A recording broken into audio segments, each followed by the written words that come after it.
شروع اللہ کا نام لے کر جو بڑا مہربان نہایت رحم والا ہے۔ اے پیغمبر، ہم اس قرآن کے ذریعے سے جو ہم نے تمہاری طرف بھیجا ہے تمہیں ایک نہایت اچھا قصہ سناتے ہیں، اور تم اس سے پہلے بے خبر تھے۔ جب یوسف نے اپنے والد سے کہا کہ ابا، میں نے خواب میں 11 ستاروں اور سورج اور چاند کو دیکھا ہے، دیکھتا کیا ہوں کہ وہ مجھے سجدہ کر رہی ہیں۔ انہوں نے کہا کہ بیٹا، اپنے خواب کا ذکر اپنے بھائیوں سے نہ کرنا، نہیں تو وہ تمہارے حق میں کوئی چال چلیں گے۔ کچھ شک نہیں کہ شیطان انسان کا کھلا دشمن ہے، اور اسی طرح اللہ تمہیں برگزیدہ و ممتاز کرے گا اور خواب کی باتوں کی تعبیر کا علم سکھائے گا، اور جس طرح اس نے اپنی نعمت پہلے تمہارے دادا پر دادا ابراہیم اور اسحاق پر پوری کی تھی، اسی طرح تم پر اور اولاد یعقوب پر پوری کرے گا۔ بے شک تمہارا پروردگار سب کچھ جاننے والا ہے، حکمت والا ہے۔ ہاں، یوسف اور ان کے بھائیوں کے قصے میں پوچھنے والوں کے لیے بہت سی نشانیاں ہیں۔ جب انہوں نے آپس میں تذکرہ کیا کہ یوسف اور اس کا بھائی ابا کو ہم سے زیادہ پیارے ہیں، حالانکہ ہم جماعت کی جماعت ہیں، کچھ شک نہیں کہ ابا کھلی غلطی پر ہیں۔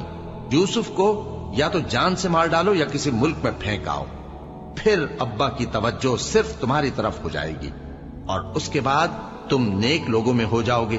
ان میں سے ایک کہنے والے نے کہا کہ یوسف کو جان سے نہ مارو، کسی اندھے کنویں میں ڈال دو کہ کوئی راہگیر اسے نکال کر کسی دوسرے ملک میں لے جائے گا۔ اگر تم کو کرنا ہی ہے تو یوں کرو۔ یہ مشورہ کر کے وہ اپنے والد سے کہنے لگے کہ ابا جان، کیا سبب ہے کہ آپ یوسف کے بارے میں ہمارا اعتبار نہیں کرتے، حالانکہ ہم اس کے خیر خواہ ہیں؟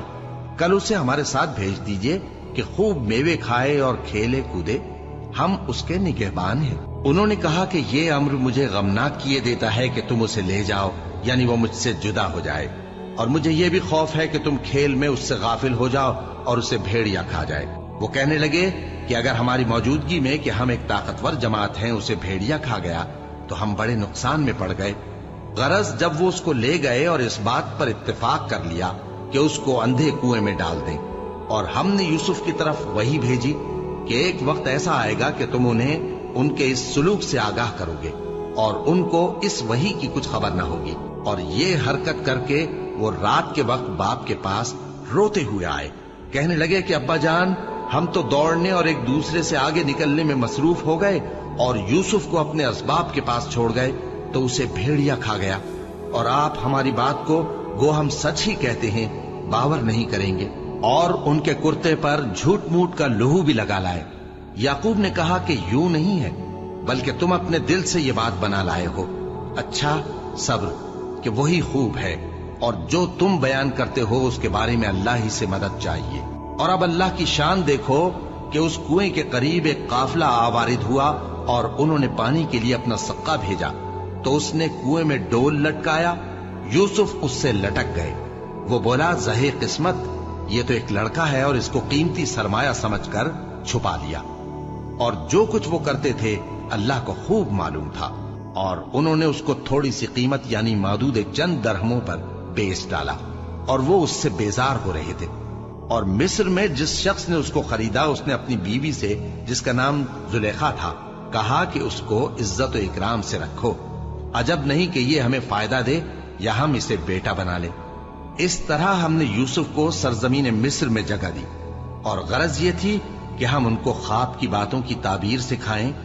اور اللہ اپنے کام پر غالب ہے، لیکن اکثر لوگ نہیں جانتے۔ اور جب وہ اپنی جوانی کو پہنچے تو ہم نے ان کو دانائی اور علم عطا کیا، اور نیکوکاروں کو ہم اسی طرح بدلہ دیا کرتے ہیں۔ اور جس عورت کے گھر میں وہ رہتے تھے اس نے ان کو اپنی طرف مائل کرنا چاہا، اور دروازے بند کر کے کہنے لگی، یوسف جلدی آؤ۔ انہوں نے کہا کہ اللہ پناہ میں رکھے، وہ یعنی تمہارے میاں تو میرے آقا ہیں، انہوں نے مجھے اچھی طرح سے رکھا ہے، میں ایسا ظلم نہیں کر سکتا، بے شک ظالم لوگ فلاح نہیں پائیں گے۔ اور اس عورت نے ان کا قصد کیا اور انہوں نے اس کا قصد کیا۔ اگر وہ اپنے پروردگار کی نشانی نہ دیکھتے تو جو ہوتا سو ہوتا۔ یوں اس لیے کیا گیا کہ ہم ان سے برائی اور بے حیائی کو روک دیں، بے شک وہ ہمارے چنے ہوئے بندوں میں سے تھے۔